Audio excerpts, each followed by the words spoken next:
Creator of Duel Monsters, Maximilian Pegasus! Yeah, Maximilian Pegasus, or just Pegasus for short, or Clawfort Pegasus, depending on how you want to say it, was the first villain of the Yu-Gi-Oh! Anime, and, of course, for the majority of the season, was responsible for stealing Yugi's grandpa's soul, having the Millennium Eye, and pretty much trying to also take Yugi's Millennium Puzzle and soul for, trying to save his lost loved one. So let's go over about Maximilian Pegasus.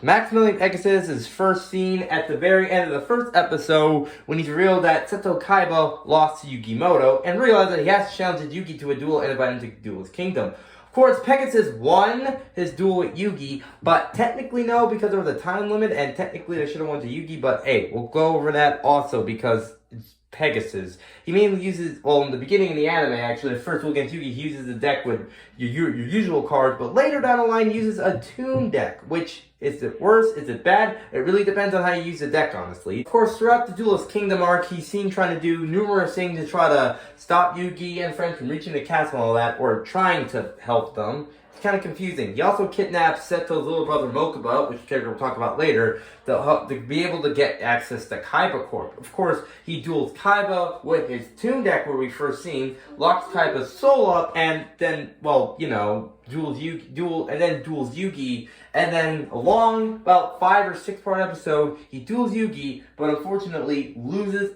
when Yugi only has 100 life points left because the protagonist, and then has to give Yugi's grandpa's soul, Kaiba's soul, Mokuba's soul, and of course $1 million cash prize Joey, and bring them all back to Yugi. And of course, that's all we know and see for Pegasus for Season 1. We don't see him again until the movie Pyramid of Light, where he's seen for the majority of the movie having a couple cards that could maybe beat Yugi's God cards. And we don't see him again until Season 4, and then the whole series Orichalco thing, we'll get on that, of course. And of course, fun fact, the Millennium Eye, which Bakura takes, evil Bakura, we'll talk about those two later, evil Bakura, we did not see the Millennium Eye until Bakura duels Kaiba in Season 5. That's a long ass about that Millennium item, but yes, he was doing all of this just to save his loved one. And then after that, he's not that much of an evil person, he's just a really nice guy afterwards. He also seen in Yu-Gi-Oh! GX, mainly around, the whole, Society of Light thing, and, helping Jaden and the crew with all that. But that's an episode review, not for a while, but yeah, that's basically it. That's basically Pegasus, the first Yugioh villain. Pretty good villain. Honestly, he's probably probably the best villain, or one of the best. Depends on how you think. Anyway, that's the video. We'll see you next time.